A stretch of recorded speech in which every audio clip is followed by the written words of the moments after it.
Olá, olá pessoal, sejam todos muitíssimo bem-vindos a mais uma live. Hoje o tema é Elon Musk, o foguete explodido e a arte de aproveitar-se das próprias falhas, beleza? Então, como de costume, vamos esperar o Instagram dignar-se a avisar a todos vós que estamos cá ao vivo. E enquanto o Instagram vai fazendo isso, vocês já estão muito bem instruídos do que fazer, né? Mandem essa live para todos os seus contatos, para todo mundo aí no direct, para todo mundo nos grupos de WhatsApp da família. E é isto. Vamos só dar um tempinho aqui.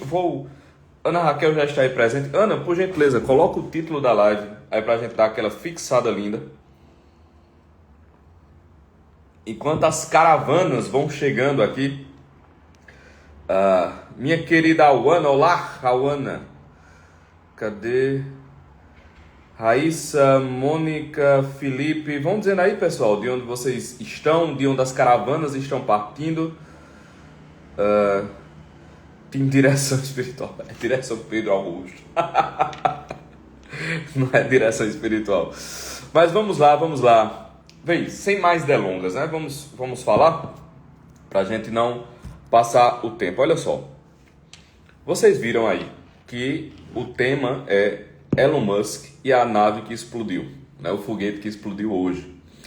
Obviamente que uma coisa dessa não poderia passar em branco para ninguém. Se vocês derem uma passada assim, rolar o dedo aí pelo Instagram, rolar o dedo pelo TikTok, pelo Twitter, pelas redes sociais, derem uma olhada nos grupos de Zap aí da família, vocês vão ver que muita gente comentou esse assunto e não tinha como. O cara estava lá, o maior bilionário do mundo, pelo menos que pode ser contabilizado, né? O maior bilionário do mundo lançando um foguete que foi o maior foguete que a humanidade já conseguiu produzir e o foguete explodindo. Então é óbvio que isso é matéria de discussão. Mas veja, alguns fatos que precisam ser colocados em escala aqui para a gente começar a nossa conversa. O primeiro deles é que foi um lançamento teste, certo? E no lançamento teste, espera-se que, se tudo correr maravilhosamente bem, nenhum defeito apareça, e que se tudo correr conforme se espera, algum defeito apareça, dê algum problema e você conserte aquele problema em um outro momento. Então, foi um lançamento teste. Em lançamentos testes, falhas acontecem, paciência. Todo mundo, de certo modo, ali já estava meio que preparado para isso. Obviamente que não era o desejo inicial, mas estava todo mundo ali já preparado para isso, né? Então, esse é o primeiro ponto. Mas uma coisa que é interessante falar a respeito disso, me parece, é a postura. E foi isso que eu provoquei vocês, né? Pra gente conversar hoje. Que é o seguinte, veja. Nós estávamos lidando ali, nós não, né? Eles estavam lidando com uma quantia gigantesca de dinheiro, com uma coisa muito importante. E o negócio explodiu. E não houve movimentos de desespero, pelo menos que ficaram visíveis em público. Não houve movimento de desespero, não houve movimentos de profunda angústia, não houve nada além de que, ok, isso aconteceu, vamos seguir em frente, qual é o próximo passo? Quando eu vi isso acontecendo, eu fiz, cara, essa é uma das maiores receitas de sanidade que existe. Isso é uma coisa que precisa ser compartilhada, deixado muito claro às pessoas. Porque, veja, você não tem como chegar numa maturidade, você não tem como chegar num nível de equilíbrio emocional, você não tem como chegar num nível de, como é que eu vou dizer? Num nível razoável de estrutura humana para que você possa perseguir os seus objetivos, se você leva em conta que toda derrota é uma fatalidade e que toda derrota é uma ofensa pessoal. Então, quando as coisas não saem da maneira que a pessoa planejou e a pessoa acredita que isso é uma ofensa pessoal ou que isso é uma derrota inescapável, meu filho, você está a um passo da loucura, se não, já não estiver na loucura mesmo. Entendeu? Ou você está no abismo, assim, está caminhando, cara, em cima do abismo, para cair no abismo. Ou então você já está gritando essas frases de lá de dentro, você já está tendo essas sensações, porque você já está caindo. Não faz sentido, e eu digo inclusive intelectualmente, não faz sentido a pessoa imaginar que uma derrota, ela é fatal, apocalíptica ou uma ofensa pessoal. Pensou isso, meu filho? É um abraço. Ah, Pedro, mas fulana não gosta de mim. Isso é uma derrota. Se você pensar que essa derrota é uma coisa completamente apocalíptica na sua vida e que a pessoa não gostar de você é um fato terrível do qual você tem que ressentir-se e ofender-se, você já está na beira do abismo, você já está entrando na loucura. Se você achar que ser demitido é um fato apocalíptico e que isso é uma ofensa pessoal aos seus planos e a você, você também já está à beira da loucura. Se você, qualquer coisa que lhe aconteça, que você tomar como um fato inescapável, apocalíptico e como uma ofensa pessoal, você já está à beira da loucura, meu filho. E toda vez, prestem atenção, toda vez que a gente se comporta desse jeito, ou a gente enlouquece, ou a gente enlouquece as pessoas que estão à nossa volta. Ou a gente torna a nossa vida miserável, ou a gente torna a vida das pessoas à nossa volta miserável. Não existe um lugar, não existe uma coisa, não existe uma situação em que a gente começa a se comportar a partir desses pensamentos que a gente não torne muito pior do que era a nossa vida e a vida das pessoas que estão à nossa volta. Tenta conviver, cara, com alguém que qualquer desengano, qualquer frustração, a pessoa toma como uma ofensa pessoal. Ela fica pessoalmente machucada, ofendida, porque, sei lá, o cara da água não deixou a água mineral na porta do apartamento dela, porque o cara do iFood não subiu para entregar o sanduíche dela na porta. Porque, olha, é uma impossibilidade viver com alguém desse jeito. Porque tudo é capaz de provocar tudo. Qualquer coisa é capaz de provocar qualquer coisa. Você não tem métrica da reação. Você simplesmente não tem métrica da reação. Então, esses indivíduos, eles tendem a tornar-se pessoas instáveis. E pessoas instáveis, elas são instáveis em si e elas transbordam a instabilidade para o ambiente em torno. Esse é um ponto, sabe? A gente não tem como guardar aquilo que a gente é, pô. Cara, tu não guarda aquilo que tu é. Tu não tem como guardar para sempre, em todo momento, aquilo que tu é. É impossível, cara. Não dá para guardar. Em algum momento, aquilo que você é vai transbordar para o mundo externo, entendeu? Em algum momento, aquilo que você é vai ser visto. Aquilo que você é vai causar transtorno. Aquilo que você é vai se derramar para a realidade que vai além de você. Em algum momento, cara. Em algum momento, seu círculo social vai ser tocado por aquilo que você é. Em algum momento, sua relação vai ser tocada por aquilo que você é. Não tem como esconder. Entendeu?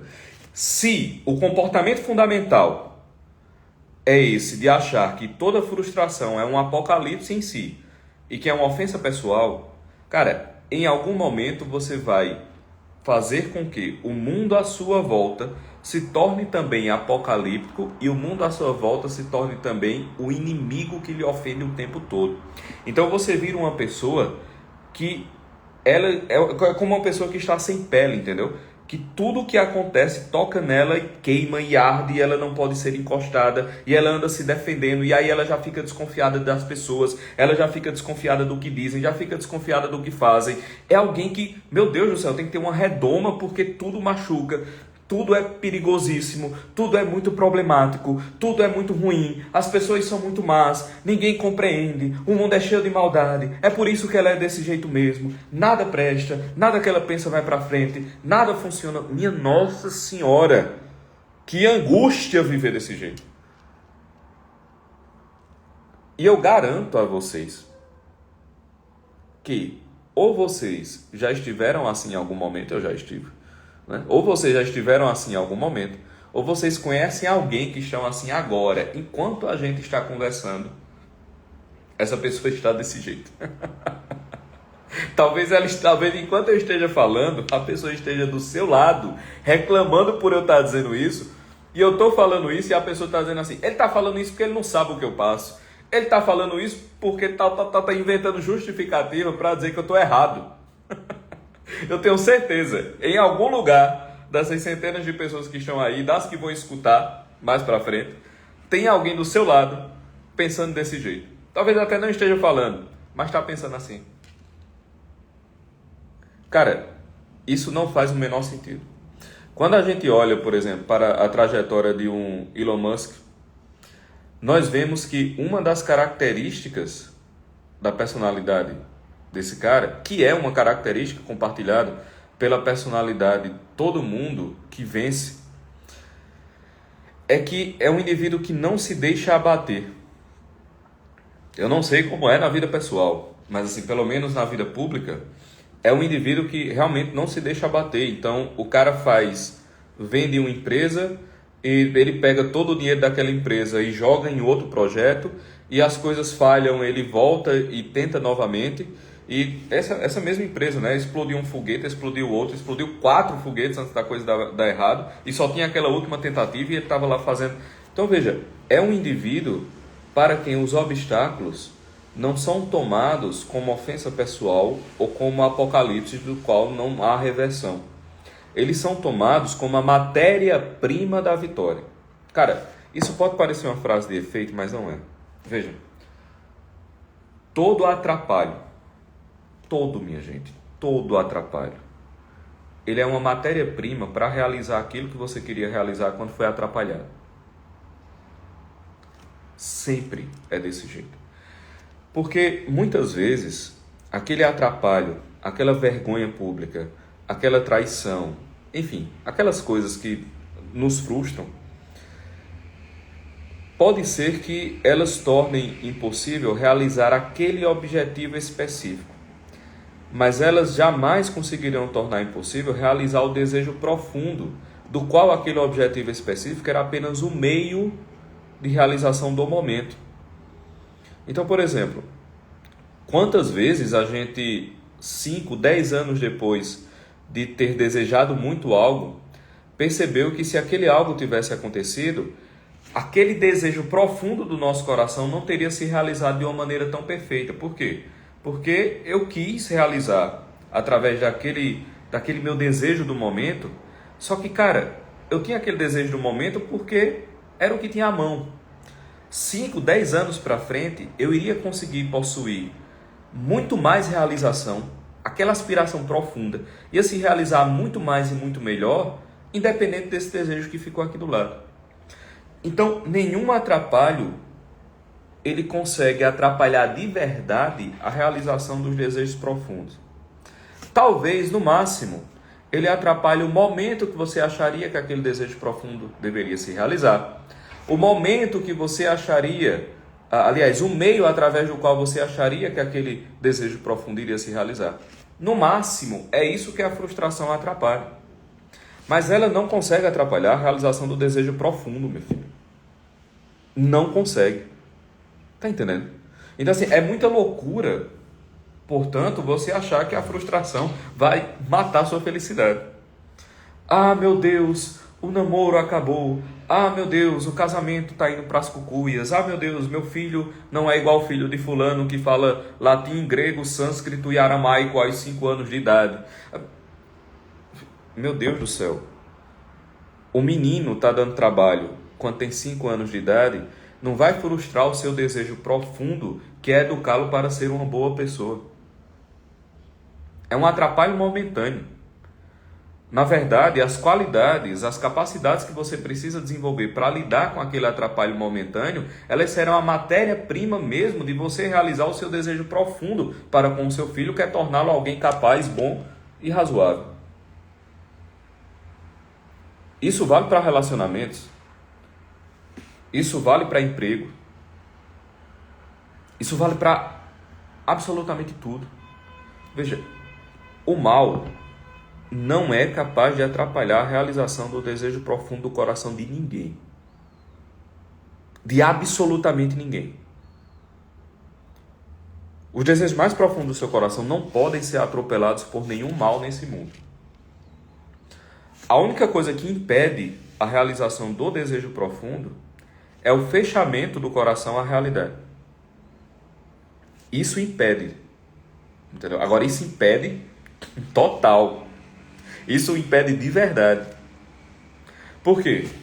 Porque quando você se fecha à realidade, quando você começa a odiar a realidade, quando você começa a ter nojo das circunstâncias que lhe cercam, você começa a rejeitar a matéria-prima daquilo que seria a base da realização dos seus desejos profundos. Tá entendendo? E, obviamente, se você rejeita a matéria-prima da construção de uma parede, meu filho, você não tem como construir a parede. Eu tô lá, eu quero fazer, sei lá, um bolo de trigo, e eu rejeito o trigo, vai ser muito complicado eu fazer um bolo de trigo, né? Então, se você se fecha à realidade que é apresentada a você, se você se fecha às suas circunstâncias, você está jogando fora a matéria-prima através da qual vai ser construída aquela sua felicidade. Entendeu? Então, é óbvio que fechar-se à realidade é impedir a felicidade. E é só isso que é capaz de impedir a realização dos desejos profundos do coração. Nada mais consegue parar. Nenhum mal que venha, olha, mortes, prisões, coisas inexplicáveis, doenças, demissões, quebradeiras, vergonhas públicas, maledicências, defeitos congênitos. Nada consegue parar a realização do desejo profundo do coração. Nada. Entendeu? É por isso que na Escritura tem uma frase que as pessoas interpretam do jeito que querem, né? Mas tem uma frase muito curiosa que é assim: o reino de Deus está no meio de vós. Veja, a matéria-prima da felicidade já está dada. Tá entendendo? O que o cara tem que fazer é não se desesperar quando a frustração chega. O exemplo, vocês podem notar que eu usei um exemplo praticamente banal, né? Usei como desculpa a coisa de Elon Musk, que nem foi tão catastrófica assim, porque afinal de contas era um lançamento teste, mas eu usei isso para falar de uma coisa mais profunda, entendeu? Para chamar a atenção para uma coisa mais profunda. Aquela postura específica de olhar um resultado não tão agradável e dizer, não tem problema, aprendemos muito com esse lançamento e vamos partir para o próximo, que será em alguns meses. Ponto. É isso. É aquela pessoa que, sei lá, está tentando prestar um concurso, fazer uma prova para qualquer negócio. Não passei hoje. Nada não. Daqui a 6 meses tem de novo. Daqui a 1 ano tem de novo. Daqui a 2 anos tem de novo. E nesse meio tempo eu vou fazendo o que dá para fazer e vou fazendo o que eu consegui aprender a partir desse fracasso. E acabou-se. Veja, a vergonha da desistência, ela deveria nos incomodar mais do que a vergonha do fracasso, entendeu? Porque fracassar já está no script, cara. Tu tá ligado? Tu tá ligado que errar já tá no roteiro? Tu tá ligado que falhar já tá na basezinha de tudo?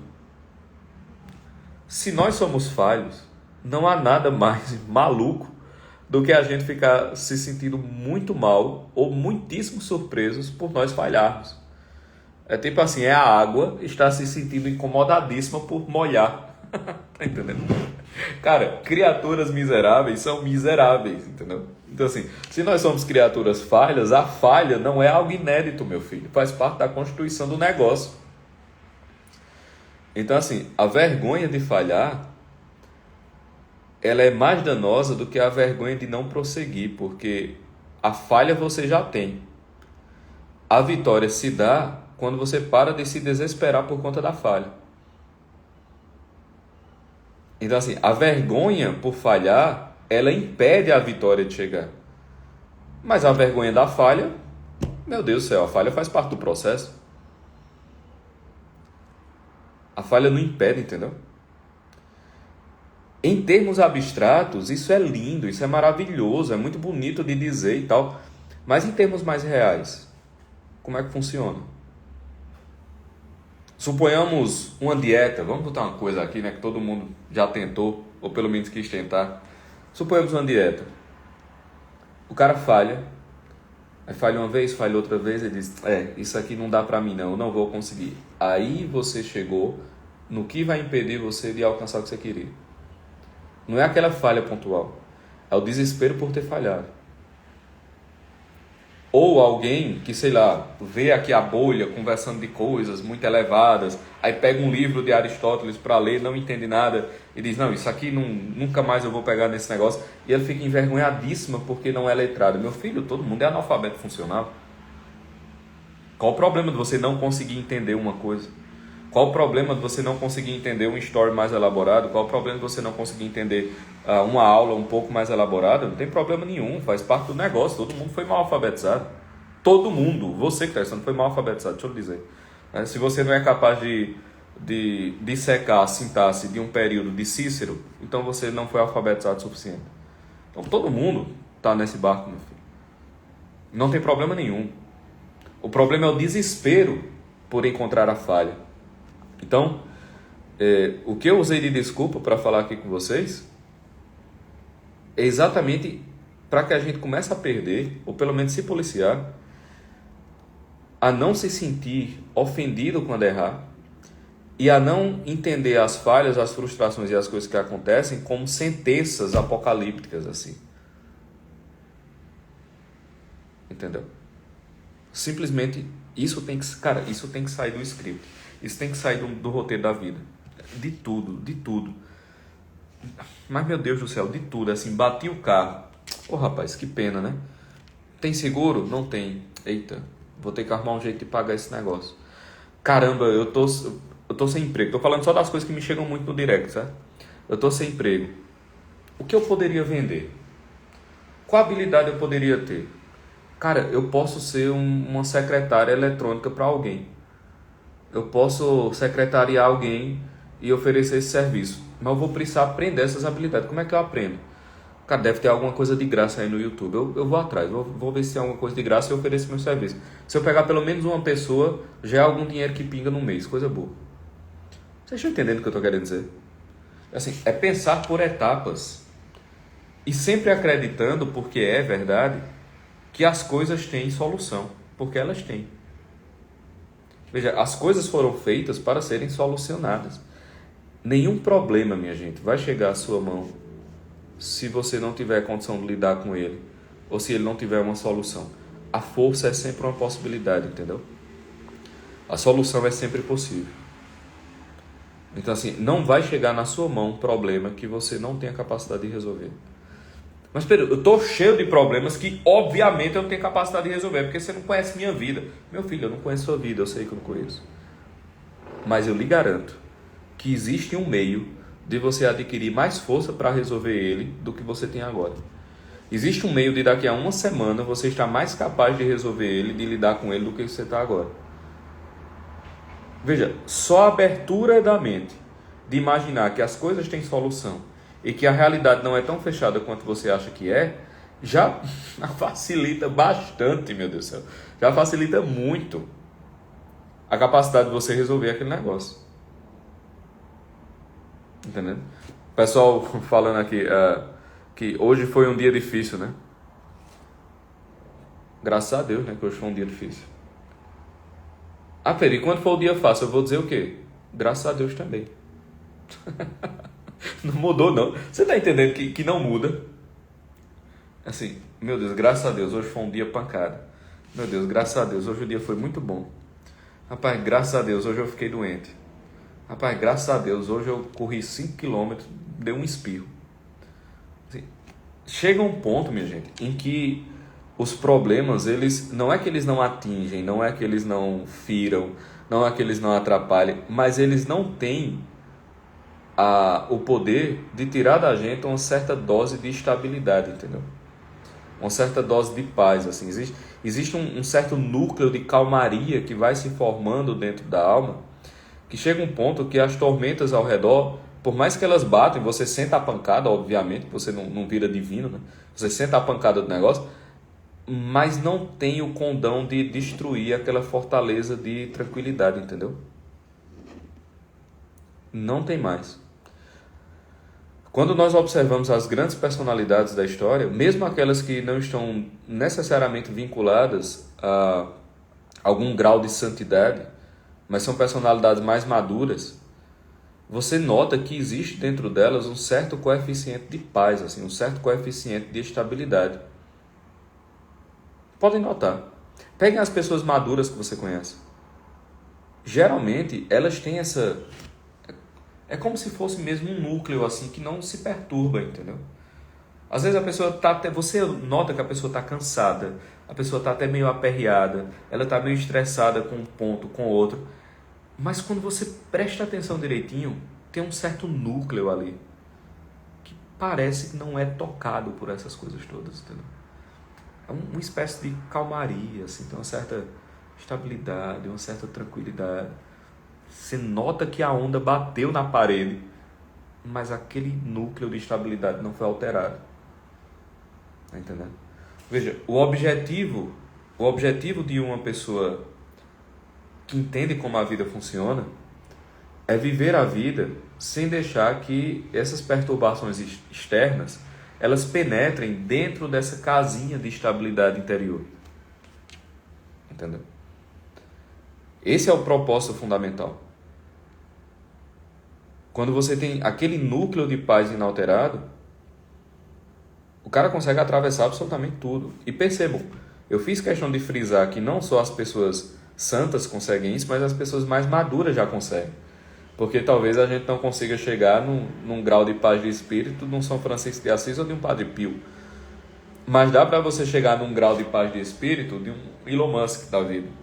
Né? Que estou usando aqui como um símbolo, obviamente, eu nem conheço o cara. Mas eu estou usando aqui como um lembrete, né, de certas coisas que são possíveis. Então, quando isso começa a entrar na nossa cabeça, quando nós começamos a perceber que um dos objetivos da vida é ser capaz de lidar com a vida desse jeito, aí muitos outros aspectos começam a tomar outro sentido e mudar de forma.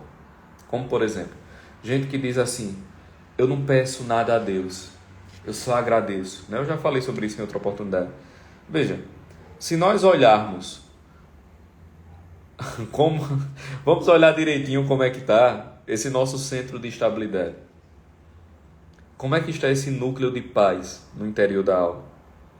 Se já está perfeito, então você não tem mais nada a pedir. Se ainda não está perfeito, está aí uma boa coisa para pedir. Está aí uma boa coisa pela qual se rezar. Tá entendendo? Quanto mais o cara vai ficando maduro, quanto mais o indivíduo vai ficando maduro, mais ele vai saber lidar com as intempéries do mundo a partir desse núcleo fundamental de paz interior, que não se deixa ofender pelo mal que acontece e não se deixa tomar pelo desespero, tratando como um fato apocalíptico, toda a frustração que lhe vem. Então o cara nem se ofende pelo que acontece, nem trata de modo desesperado as situações que chegam até ele. Entendeu? Então, assim, isso tem que ficar muito claro. Mas muito claro mesmo pra gente, sabe? Tem que ser uma meta de vida. Tipo, o que é que tu queria em 2023? Cara, eu queria emagrecer, eu queria ficar com um corpo bonito, eu queria conseguir treinar e comer direito, eu queria conseguir um emprego que me pagasse melhor, eu queria ser promovido no emprego, eu queria fazer uma mudança profissional, eu queria, sei lá, melhorar meu relacionamento, ou entrar num relacionamento, e eu queria também ser mais estável, e eu queria também conseguir manter a paz na alma, e eu queria também não me sentir ofendido quando a frustração chega, e eu queria também não ser tomado pelo desespero quando as coisas acontecem. Vocês estão entendendo o que eu estou querendo dizer? Veja, essa preocupação, ela tem que estar no nosso horizonte de consciência. Esse tipo de preocupação tem que estar no nosso horizonte de consciência, cara. Tem que ser uma coisa que a gente deseje, uma coisa que a gente peça, uma coisa que a gente trabalhe para isso. Se não, bem, vai estar todo mundo, né? Como água me leva, água me traz. Então, é um indivíduo que não é o indivíduo mencionado pelo Santo Rei Davi, né? Um indivíduo que tem a alma na palma da mão, né? Ele detém a alma dele na palma da mão. É esse tipo de estabilidade da qual Davi estava falando. Inclusive tem eu não sei qual é agora o livro específico, mas tem uma citação lá de Provérbios que diz o seguinte: é melhor aquele que tem domínio de si do que aquele que toma uma cidade. Ou seja, você ser conquistador de reinos, você ter todo o poder, o Fausto, né, o glamour, as palmas, aquele séquito de servidores e babões, você ter tudo isso é muito menor do que você ter domínio de si. Mais vale o homem que tem domínio de si do que aquele que toma uma cidade. Então, cara, pensem sobre isso, entendeu? Pensem sobre isso. A gente fica preocupado em pedir muitas coisas que não seriam necessárias e que não nos serão dadas enquanto a gente não pedir coisas mais fundamentais. Tá ligado? Esse aqui é um ponto também. A gente fica desejando e trabalhando por coisas que não nos serão concedidas enquanto coisas mais fundamentais não estiverem enraizadas na alma. Não adianta, meu filho, você vai chorar, você vai se descabelar, você vai fazer tudo, mas enquanto certas coisas mais fundamentais não estiverem enraizadas na alma, muitos desses desejos que até poderiam se realizar não irão se realizar. Por quê? Porque ao você focar muito neles, você termina se fechando à realidade, entendeu? Você termina se fechando à realidade. Você termina ficando cego às possibilidades. Você fica rejeitando a matéria-prima do negócio. Essa é a razão pela qual nosso Senhor termina o sermão da montanha dizendo: buscar em primeiro lugar o reino de Deus e sua justiça, e todas as outras coisas vos serão acrescentadas. Veja, a busca do reino de Deus e sua justiça, lembre-se do que nós falamos no início, o reino de Deus está no meio de vós, né? A busca do reino de Deus e sua justiça consiste, em primeiro lugar, em você não odiar as circunstâncias permitidas pela providência. Então, quando você busca as razões profundas para as realidades que estão à sua volta, sem se rebelar com elas, você já está buscando o reino de Deus em primeiro lugar e, por consequências, as demais coisas vos serão acrescentadas. Quer dizer, você começa a ver o mais fundamental e os acessórios ao fundamental serão agregados àquilo que você já possui. Por isso também, outra passagem meio enigmática, né? Porque aquele que tem lhe será dado ainda mais, e aquele que não tem lhe será tirado até o que tem. Cara, essa é a descrição de um movimento da realidade.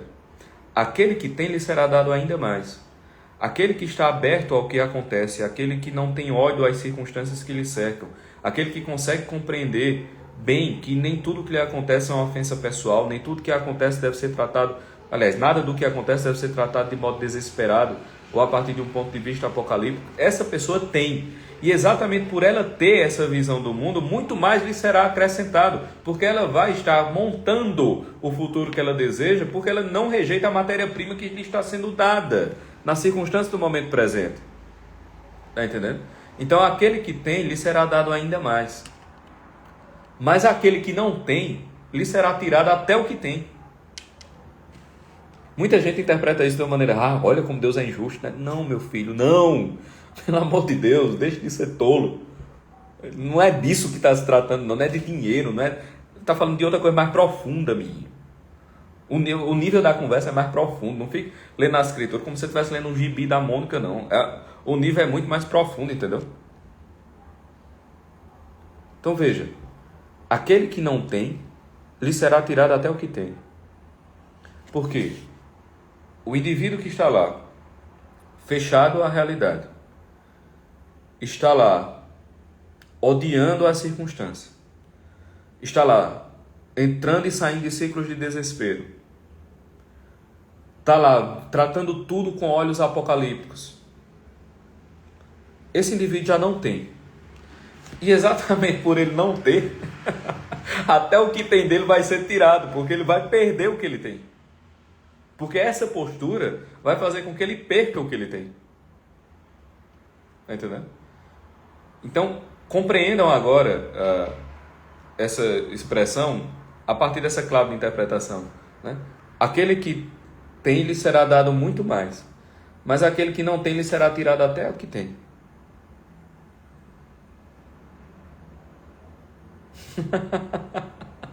A Adriana colocou aqui: vocês estão dizendo que tiveram um dia ruim? O dia da minha querida Adriana, eu vou descrever aqui para vocês.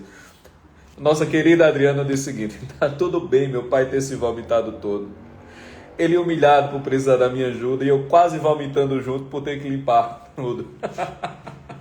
Tá tudo bem, querida Adriana, é bicho que se trata, é um saco, o vômito é ruim, o vômito é ceboso, né? Não é bom de ver, não é bom de sentir o cheiro, não é bom, não tem nada de bondade sensorial naquele negócio. Mas veja, Deus não está sendo sacana com você por você limpar o vômito do seu pai, entendeu? Nem está sendo sacana com ele por ele se sentir humilhado por precisar da ajuda. Então veja, a humilhação mútua de você ter que descer contra os seus instintos mais sensoriais, você ter que descer e ajudá-lo, e a sensação dele de ser ajudado pela filha, que tem muito mais vigor físico do que ele, um vigor que ele já perdeu. A sua juventude é um testemunho da decrepitude dele. A sua juventude é um testemunho da velhice. A sua capacidade de ajudá-lo é um testemunho da incapacidade dele de se ajudar. A necessidade que ele tem do seu vigor é um testemunho de que ele já perdeu o vigor. Ao passo que a fraqueza dele é um testemunho do seu dever. Porque quem é mais forte tem o dever moral de ajudar quem é mais fraco. Esse ciclo de humilhação mútua, do seu pai que precisa da ajuda numa situação embaraçosa, e de você que tem que vencer a repugnância natural para ajudá-lo numa situação embaraçosa, é a melhor coisa que pode acontecer à alma de vocês dois. Não teve ofensa pessoal nenhuma. Não é o fim do mundo. Deus não foi sacana com nenhum de vocês dois. Entendeu? Muito pelo contrário. Muito pelo contrário. Isso só ajudou. Eu sei que não parece. Eu sei que não parece. Eu sei que limpar vômito não é uma coisa assim que diga, meu Deus, que bela lição metafísica, né? Não é uma coisa que você pensa imediatamente. Mas, cara, é o que é, entendeu? A coisa funciona desse jeito mesmo. Né? Como você acabou de dizer, né? É a cura da nossa relação que eu tanto peço. Pois é, cara. Olha que curioso. Esse vômito aí que você mencionou foi o resultado de Deus atendendo sua prece. Ah, minha filha, é mesmo. Vocês precisam curar essa relação, né? É verdade. Já sei. Deixa eu fazer um negócio aqui para eu atender sua oração. Eu vou fazer o quê? Eu vou fazer. Fique tranquila. Eu escutei e eu vou desenrolar isso para você, tá entendendo? Eu escutei o que você me pediu e eu vou desenrolar isso agora. Vai ser hoje que eu vou desenrolar esse negócio. E aí desenrolou, entendeu? Aquela bela vomitada. Cara, é isso. Tá entendendo? É disso que se trata. Veja, imagina tu ficar puta porque esse negócio aconteceu. É você rejeitar a matéria-prima mesmo do seu desejo mais profundo. Entendeu? Você está rejeitando a matéria-prima do seu desejo mais profundo. Ferraziano está dizendo, podem questionar os meus métodos, mas não os meus resultados. Essa é uma frase que Deus poderia dizer com toda tranquilidade. Você pode questionar meus métodos, mas não os meus resultados. Exatamente isso. Entendeu? Então, olha só. Aquele que tem lhe será dado ainda mais. Então o cara tem essa percepção da vida. Aconteceu essa vomitada aí que você falou. E o que é que vai ser acrescentado nisso? Vai ser acrescentado, por exemplo, você escutar exatamente isso aqui no dia ou no dia seguinte ao fato acontecido. Porque você poderia estar com tão puta, com tanta raiva, que quando eu comecei a falar, você iria dizer, homem, eu não aguento mais Pedro falando esse negócio não, tem nada a ver isso. Ele está dizendo isso porque não limpou o vômito hoje de manhã. E aí você, pronto. Não ia escutar nada disso, não ia ter essa conversa, não iria ter parte da live voltada a falar sobre isso. As pessoas que estão aqui não iriam escutar esse exemplo. Eu não iria falar do jeito que eu estou falando. Nada, nenhum desse conjunto de bens teria acontecido. Por você ter um pouquinho mais, ter uma mentalidade um pouquinho mais no lugar, aquele que tem lhe será dado ainda mais. Aquele que não tem lhe será tirado até o que tem. Entende? Você perderia todo esse conjunto de bens. Como você tem uma cabeça um pouco mais no lugar, você ganhou e provocou um outro conjunto de bens que você nem imagina o que isso pode ter causado. O que o seu exemplo pode ter causado, tu não tem ideia. Pode ser que daqui a 3 anos alguém esteja numa situação dramática e lembre do exemplo do teu pai vomitado. E exatamente por conta disso, essa pessoa que a gente não conhece daqui a 3 anos tomou uma atitude que mudou a vida dela e das pessoas que estavam em volta dela. Esse bem será depositado na sua conta, meu filho. Esse bem futuro está na sua cota. Tá entendendo? A gente não sabe as consequências do bem desencadeado. A gente não sabe até onde isso pode chegar. Entendeu? O pessoal já tá aí agradecendo ao vômito do seu pai. Que coisa pitoresca de agradecer, né? Opa, fulano, tô tranquilo, eu só queria agradecer porque naquele dia teu pai vomitou. Não é bem uma coisa muito comum de se escutar, né? Mas é assim, entendeu? É assim que funciona. Eita Deus, a gente foi bem distante de Elon Musk, né? E a arte de ganhar perdendo. Mas é exatamente isso, entendeu? Eu usei como isca. Ah, me perdoe. Foi uma jogadinha. Mas tem a ver. Deixa eu só ver aqui os comentários. Meu Deus. Eu não vi nenhum comentário assim. Só dei uma olhadinha de vez em quando. Vi a Adriana. Deixa eu ver aqui. Tô subindo os comentários. Mais alguém? Mais alguém por aí? Não, tá tranquilo. Sim, o pessoal tá dizendo que vai deixar salvo. Vou deixar salvo. Sim, vocês estão ligados que dia 28 tem uma aula aberta, né? Vocês estão ligados nisso, né? Dia 28 tem aula aberta e eu vou reabrir o DPA para quem vacilou da primeira vez, tá certo? Então, dia 28, aula aberta. Não se esqueçam, repassem que eu vou reabrir o DPA. Não é um vidro de azeitona, meu querido. Isso aqui é o melhor copo da história humana, tá certo? Eu não sei se Mel que passou por aí, eu não sei se ela ainda tá aí. Mas vocês querem fazer alguma pergunta? Querem fazer algum comentário? Alguma coisa? Ó, um excelente título aí. Pedro Augusto e a arte de passear entre Elon Musk e o vômito do pai de Dani. Pronto. É um excelente título. Mas vocês pegaram a ideia geral do negócio, né? Cara, cada vez mais, eu tô percebendo que boa parte das nossas preocupações, inclusive na bolha, são preocupações de segunda ordem, sabe? São preocupações de segunda ordem. Boa parte das nossas orações são orações de segunda ordem. Boa parte dos nossos esforços são também esforços de segunda ordem. Tem coisas muito fundamentais, cara. Tem situações que estão muito mais próximas da gente, que estão exigindo, gritando por atenção, e que a gente não está dando. E uma dessas coisas é exatamente a capacidade... Vocês estão escutando? Passou uma ambulância aqui. Uma dessas coisas é exatamente a capacidade da gente manter um núcleo de estabilidade interna, de ser capaz de manter a paz, de não tomar as frustrações como ofensas, de não tomar as frustrações como sinais apocalípticos. A gente pensa pouco nisso, sabe? Porque a gente está muitíssimo preocupado em alterar aquelas frustrações que estão à nossa volta. Mas a gente não se preocupa o suficiente de nos alterar para sabermos responder às frustrações que estão à nossa volta. Isso é um problema, porque se o cara está focado em alterar a realidade à volta dele para que nada o atinja, ele vai se frustrar muitíssimo, porque a realidade que pode atingi-lo vai para muito além da capacidade dele de controlá-la. Então, quais são as variáveis que estão à nossa volta? Meu Deus, qual o número das variáveis que estão à nossa volta?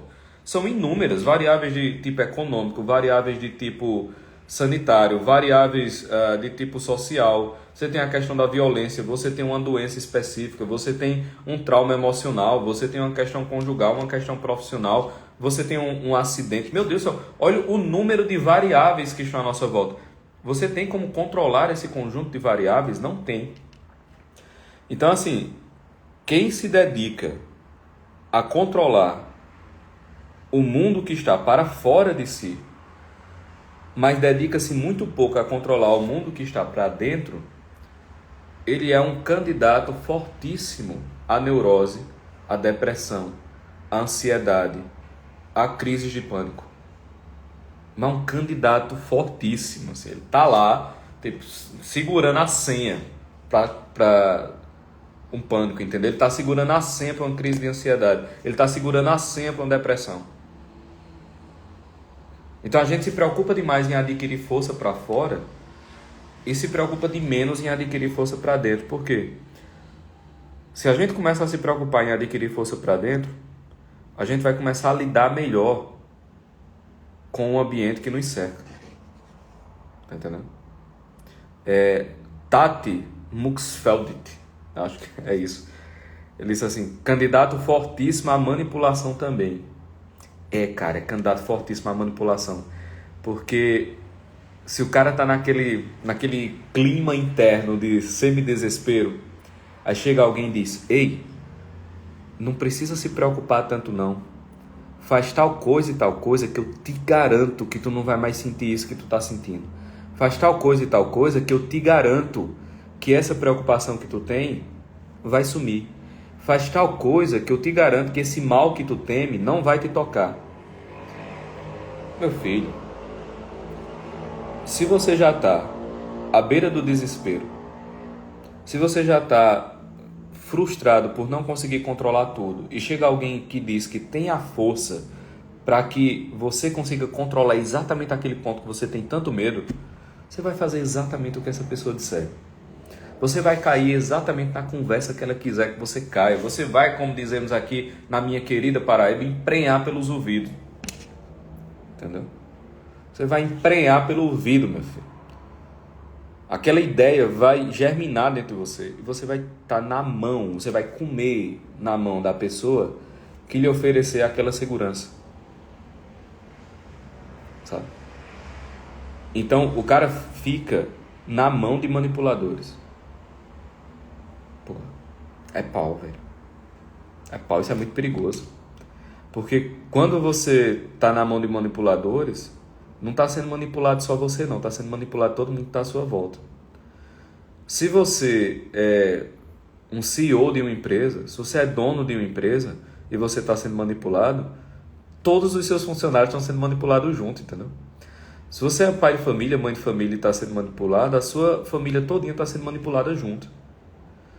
Se você tem algum relacionamento, em qualquer nível que seja, namoro, amizade, noivado, casamento, e você está sendo manipulado, o seu parceiro e os seus amigos estão sendo manipulados juntos. Tá entendendo? Não tem como aquela manipulação que lhe afeta não afetar as pessoas que estão à sua volta também. Então, é claro que isso é um negócio perigoso, pô. Obviamente isso é um negócio perigoso.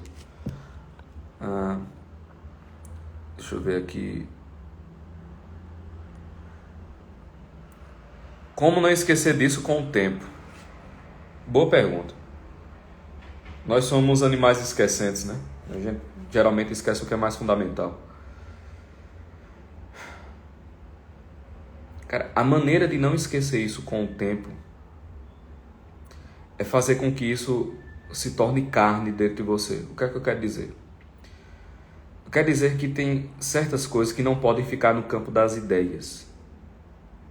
Elas têm que tomar carne. Entendeu? Assim, a palavra tem que tomar carne na gente. Em que sentido? O cara tem que transformar aquela ideia não numa coisa que você pensa, mas numa coisa que você é. E como se transforma uma ideia? Como se faz o trânsito da ideia, a ideia como algo... deixa eu reformular. Né? Como se faz o trânsito da ideia como algo que você pensa para a ideia como algo que você é? Simples. É transformando a ideia em algo que você faz. Entende? Então assim, aqui tem a ideia como algo que você pensa. Aqui tem a ideia como algo que você é. O que é que vai fazer a ponte? A ideia como algo que você faz. Entendeu? Então assim, você começa a realizar aquilo. E você realiza aquilo tantas vezes, tantas vezes, tantas vezes. Você pratica aquilo tantas vezes, que torna-se um hábito, no sentido que torna-se uma segunda natureza. E a partir do momento em que torna-se uma natureza, aquilo é incorporado ao que você é. Então, você se transforma na ideia pelo tanto que você consegue encarnar daquela ideia. Entendeu? Quanto mais a ideia se faz carne, mais você se torna aquela ideia. Entende? É por isso que o apóstolo Paulo vai dizer, né? Não sou mais eu que vivo, é Cristo que vive em mim. Ou seja, ele fez tanto, ele agiu tanto a imagem de como Cristo agiria, que ele tornou-se um tipo de Cristo. Não no sentido que ele tornou-se divino ou um novo Messias, não nesse sentido. Mas ele se tornou o que, veja, curioso, um cristão, né? Um tipo de Cristo. Então, por que isso aconteceu? Porque o cara começa a fazer aquele negócio. Você começa a fazer aquilo. Valdemir dizendo, isso é difícil demais na prática. Dói que só. Dói, cara, porque certas perfeições, certas ideias mais perfeitas, elas são colocadas na nossa carne como se você botasse uma agulha, sabe? Como se você pegasse uma agulha assim de um palmo. Aí você pega aqui no seu bíceps e você atravessa assim o bíceps com aquela agulha. E você vai atravessando, atravessando, até o momento em que o bíceps e a agulha viram uma coisa só. Certas verdades, elas só são incorporadas à maneira de uma agulha sendo incorporada ao músculo, entendeu? Assim, é como se não tivesse uma outra maneira. O que a graça vai fazer é dar as agulhas na sua mão e fazer com que aquilo seja realizado da maneira menos dolorosa possível. Então só vai haver a dor que seja a dor necessária, esse é o ponto.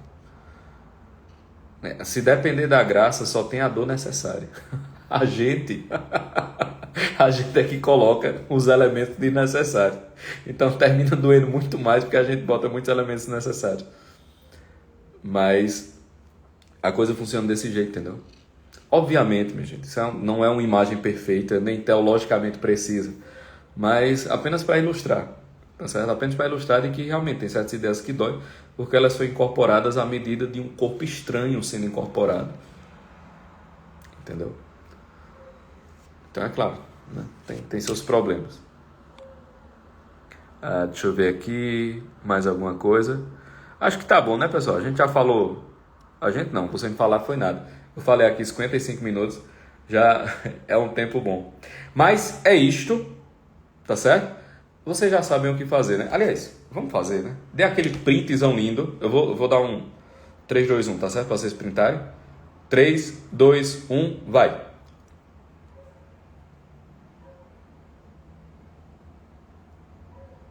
Pronto. Dê o print lindo, falem, comentem, enfim, digam da live que vocês assistiram, né? Vamos espalhar, beleza? Joguem isso nos grupos de WhatsApp, vocês já sabem o que fazer, né? Eu não preciso nem explicar muito. Pois, pessoal, é isto. Cheiro grande para todos vós. Fiquem com Deus e até a próxima.